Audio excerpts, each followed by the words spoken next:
Welcome We back were to off? the morning show. I thought we were. Oh, well, we're back. I couldn't know. We're back. Oh, from the our breaky thing. From our breaky thing. All right, let's count this back in. 3, 2, 1, go.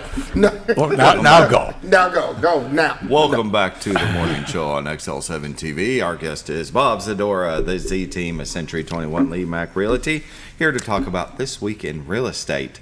And, I mean, we're a month in now. It's the 31st. Yes, sir. Can you believe it? Yeah, no, actually not. It goes by. Like, January seems like it's taken a long time. Well, there's been a lot of things in January. Yeah. We had freezing weather. Yeah. We had really, really nice weather. We've had the swearing in of the president. Mm-hmm. I think that we're seeing a change in demeanor and attitude within the country. And I think that as we go forward, I mean, it seems like it was a long time ago, but actually it's been like 2 weeks. Yeah. You know? It's like there's a lot of stuff's gotten done. Right. So people are feeling better. We see that in talking to people. You know, we talk to people about different types of houses and different price points and things, and they're more positive going forward, even though the rates are still high. Because inflation is still high, and it's going to take more than, usually they're 3 going to days. drop prices. Really? In 3 days. Yeah, he Yeah. was sworn in 4 days ago. Yeah. So people are just becoming more realistic about that, and there's surveys with that as far as people making that, okay, we got to move. We've had 2 kids. We've been in this house. Usually, it's about every 6-7 years, people will move to the next house. Yeah. Now it's up to 10. So it doesn't seem, a couple more years, but that's an average number. So there's a lot of people that have been in more than that. So you get people that have been in before COVID. You get people that have good rates, but it's like, well, if we're going to do it, we're going to have to bite the bullet. Right. And go from there. It takes a bit of time for them to wrap their head around that. It does. It's like, okay, this isn't going to get any better for a while. It's not going to, and if it does get down into threes again, that means something else has gone desperately wrong with the economy. Right. So we got to we don't always keep that in mind when we're thinking about, I remember the good old days. Yeah, they were in some ways, but think of all the other things that were going on at the same time. Yeah. So, please don't wish for that again. Yeah, true. So, I'll take 7% and no COVID over 3% in COVID, baby. Yes, sir. Yes, sir. Yeah. So the the employment numbers are better now and everything. So Yeah. that's just all part of the deal. Historically, 7%'s been a good number, and I think it'll come down some by the end of the year. But they're not looking at any big cuts. They're not looking at any big cuts in the prime rate even. So they have to work. The mortgages are based on a 10-year bond, and the 10-year bond is a hedge for those that are afraid of inflation, those who think that inflation is going to last longer. That's what it's all about. Yeah. That's the driving factor with that. Yeah. So rates are probably going to stay. We might get into the mid 6s again, 7, high 6s. It's 7 right now, but it fluctuates every day. I mean, there's motion in it. It's the bond market, so those prices change. We're not seeing as many refis, obviously. Oh, well, yeah. So we had 2 houses that we took the listings on, and we had them both under contract like almost immediately, and we had them closed within 12 days. Because the closing companies have got time because they're not doing refis and things like that. So they were like, yeah, we can get that done. And one hadn't been sold too long before, so that was the easy one. And the other one, they do what they do and come up with that. But we got it closed in 12 days. Yeah. So, well, I was looking to remodel on the house. Uh-huh. And I'm locked in at a good rate. I bought it pre-COVID. Yeah. So pretty good rate. And I went to look to refinance, and I didn't want to raise the rate. I mean, why would I want to do that? So I looked at the personal loan. Financially and credit-wise, I was in that category. Yeah. I could get one.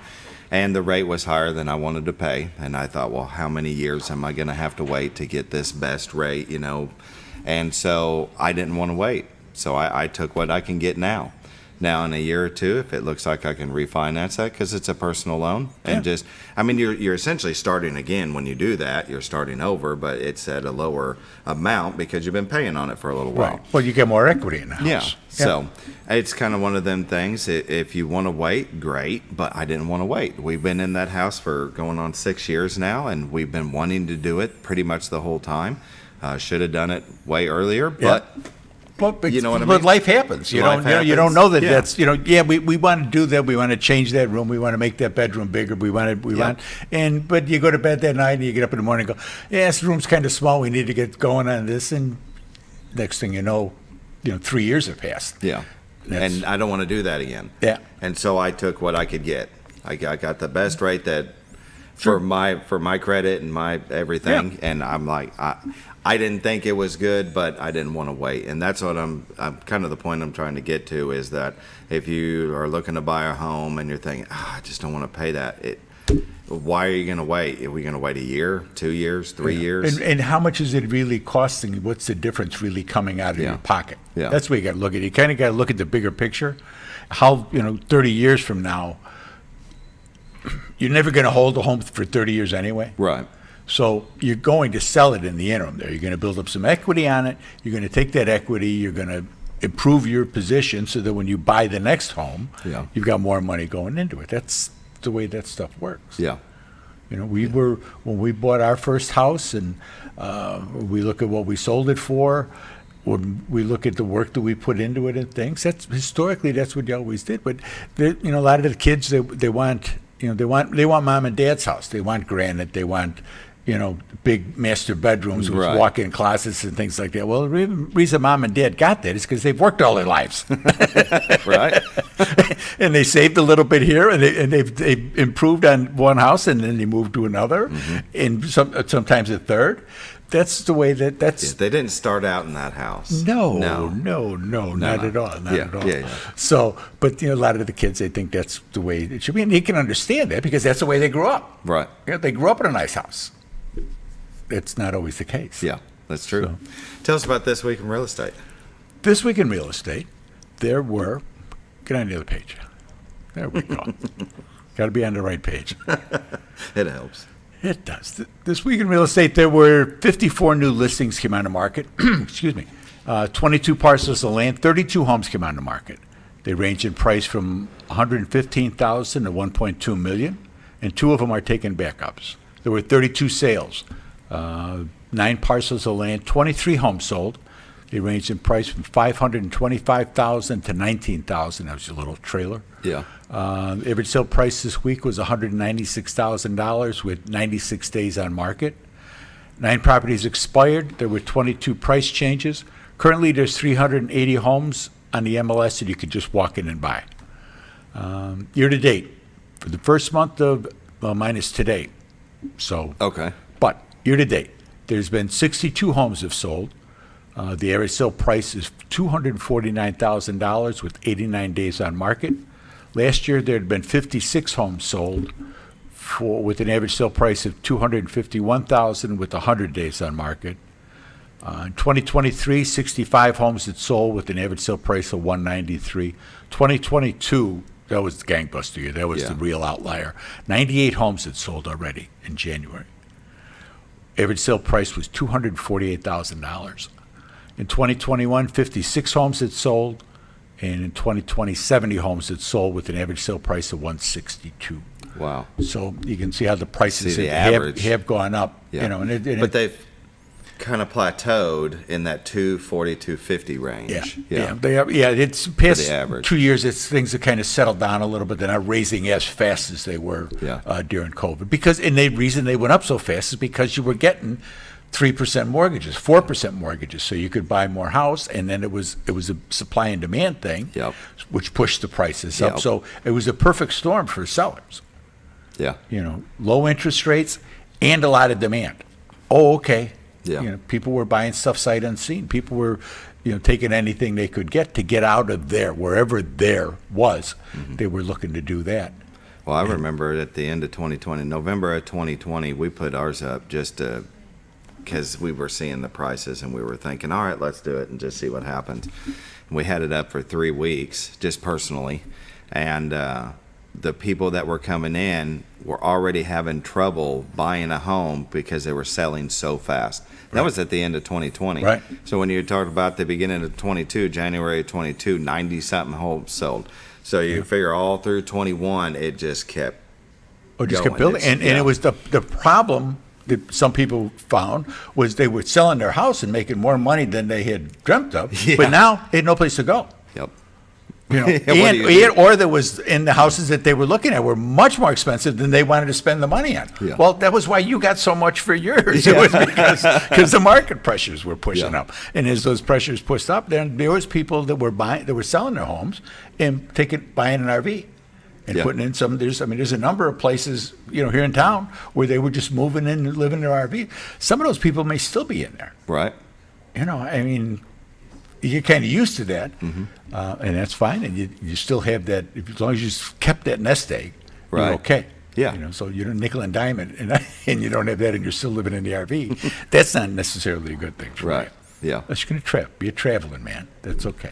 Hey, if you like camping full time, and it's fun, because Oh, yeah. it's the go anywhere vacation home. You Yes, can sir. take it anywhere you Take want. your home with you. And there's so many of these RV parks now that have popped up Oh, over yeah. the years. Yeah. So you want to go to the beach, there's going to be a place for you. You want to go in the mountains, there's going to be a place. Yep. Yeah. Yeah, you can do a lot with an RV. Mm-hmm.